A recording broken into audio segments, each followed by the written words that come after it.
എല്ലാ കൂട്ടുകാർക്കും ഇന്നത്തെ പോലെ ഇന്നും എൻ്റെ പുതിയ വീഡിയോയിലേക്ക് സ്വാഗതം. ഇന്നത്തെ എൻ്റെ റെസിപ്പി കോളിഫ്ലവർ കൊണ്ടുള്ള ഒരു ബജിയും തക്കാളി ചട്നിയും. അതെങ്ങനെയാണെന്ന് നമുക്ക് നോക്കാം. കോളിഫ്ലവർ വേവിക്കാനായിട്ട് കുറച്ച് വെള്ളം എടുത്ത് തിളപ്പിക്കുക. അതിൽ മഞ്ഞൾപ്പൊടിയും ഉപ്പും ചേർത്ത് കോളിഫ്ലവർ ഇട്ട് അരമണിക്കൂർ മൂടി വയ്ക്കുക തിളച്ച വെള്ളത്തിൽ. ഇങ്ങനെ വയ്ക്കുമ്പോൾ ഇതിൻ്റെ കീടാണുക്കൾ നശിച്ചു പോകും. ഇനി ബജിക്ക് ആവശ്യമായ ബാറ്റർ തയ്യാറാക്കാം. 1 കപ്പ് കടലമാവ്, 1 കപ്പ് മൈദമാവ്, ഇതിലേക്ക് 1 teaspoon Kashmiri chilli powder, 1 teaspoon കായപ്പൊടി, ആവശ്യത്തിന് ഉപ്പ്, 1/4 ടീസ്പൂൺ സോഡാപ്പൊടി എല്ലാം കൂടെ ചേർത്ത് നന്നായി കുഴച്ചെടുക്കുക. ആവശ്യത്തിന് വെള്ളവും ചേർത്ത് നല്ല കട്ടിക്ക് വേണം ഇത് കുഴച്ചെടുക്കാൻ. വെള്ളമായി പോകരുത്, ഒരുപാട് കട്ടിയാവരുത്, ലൂസും ആവാത്ത രീതിയിൽ കുഴച്ചെടുക്കണം. കുറേശ്ശെ വെള്ളം ഒഴിച്ചു കൊടുത്താൽ മതി.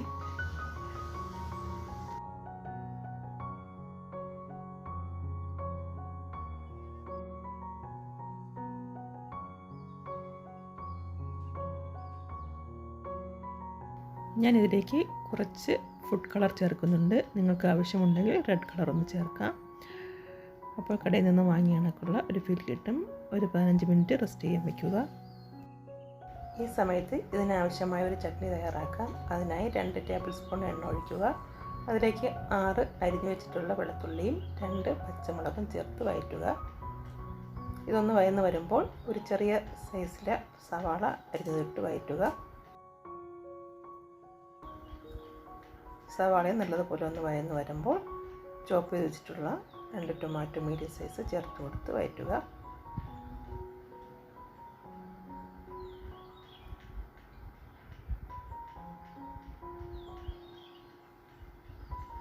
ഇനി ഇതിലേക്ക് 1 ടീസ്പൂൺ ഉപ്പ് ചേർത്ത് കൊടുക്കുക. 1/4 ടീസ്പൂൺ കായപ്പൊടിയും ചേർക്കുക. മീഡിയം ഫ്ലെയിമിലിട്ട് കരിഞ്ഞു പോകാതെ ഇളക്കി കൊടുക്കണം. നല്ലതുപോലെ ഒന്ന് വെന്ത് വന്നതിന് ശേഷം തക്കാളി വെന്ത് ഈ ഒരു പരുവമാകുമ്പോൾ ഇതിലേക്ക് 2 ടീസ്പൂൺ കാശ്മീരി ചില്ലി പൗഡറും ചേർത്ത് നല്ലതുപോലെ വഴറ്റിയെടുക്കുക. അതിൻ്റെ പച്ചച്ചുവ മാറുന്നവരെ വഴറ്റണം. ഇതിലേക്ക് 1 അല്ലി കറിവേപ്പില കൂടി ഇട്ട് കൊടുക്കുക.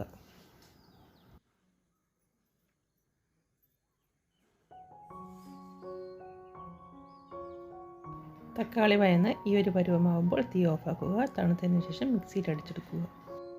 ആദ്യം വെള്ളം ഒഴിക്കാതെ അടിച്ചെടുക്കുക. അതിനുശേഷം ഇത് വഴറ്റി വെച്ചിട്ടുള്ള പാൻ കഴുകിയ വെള്ളം ഒഴിച്ചു കൊടുത്ത് നല്ല മഷി പോലെ അരച്ചെടുക്കുക. ഈ ഒരു പരുവത്തിൽ അരച്ചെടുക്കണം. ഇനി ഈ ചട്നി താളിച്ചെടുക്കാം. അതിനായിട്ട് ഒരു പാൻ അടുപ്പത്ത് വെച്ച് ചൂടാകുമ്പോൾ അതിലേക്ക് 1 ടേബിൾ സ്പൂൺ എണ്ണയും 1/2 ടീസ്പൂൺ കടുകും ഇട്ട് പൊട്ടിയതിന് ശേഷം ഉഴുന്ന് പരിപ്പ് ഇട്ട് കൊടുക്കുക 1 ടീസ്പൂൺ. അത് ഒന്ന് മൂത്തതിന് ശേഷം കറിവേപ്പില ഇട്ട് കൊടുക്കുക. എന്നിട്ട് അരച്ചു വെച്ചിട്ടുള്ള നമ്മുടെ തക്കാളി പേസ്റ്റ് ചേർത്ത് നന്നായി തിളപ്പിച്ച് ഇതിലെ വെള്ളം വറ്റുന്നവരെ തിളപ്പിച്ചെടുക്കുക. ഈ ഒരു പരുവമാകുമ്പോൾ തീ ഓഫാക്കുക.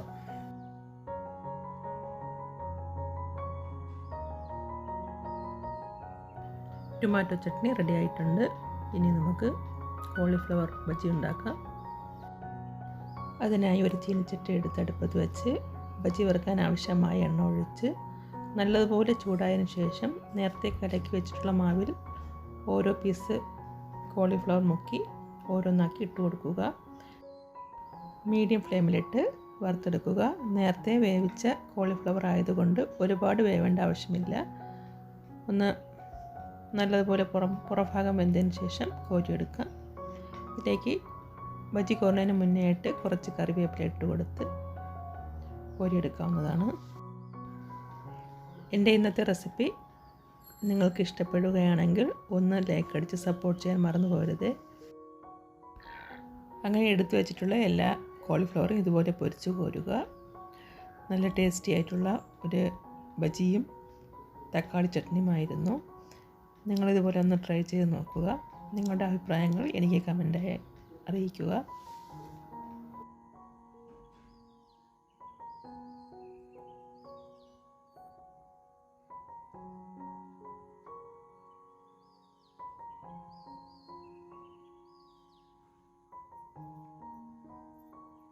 ഞാൻ അപ്ലോഡ് ചെയ്ത ഈ റെസിപ്പി എല്ലാ കൂട്ടുകാർക്കും ഇഷ്ടമായെന്ന് വിചാരിക്കുന്നു. ഇതിലും നല്ലൊരു റെസിപ്പിയുമായി അടുത്ത ദിവസം കണ്ടുമുട്ടാമെന്ന പ്രതീക്ഷയിൽ ബൈ.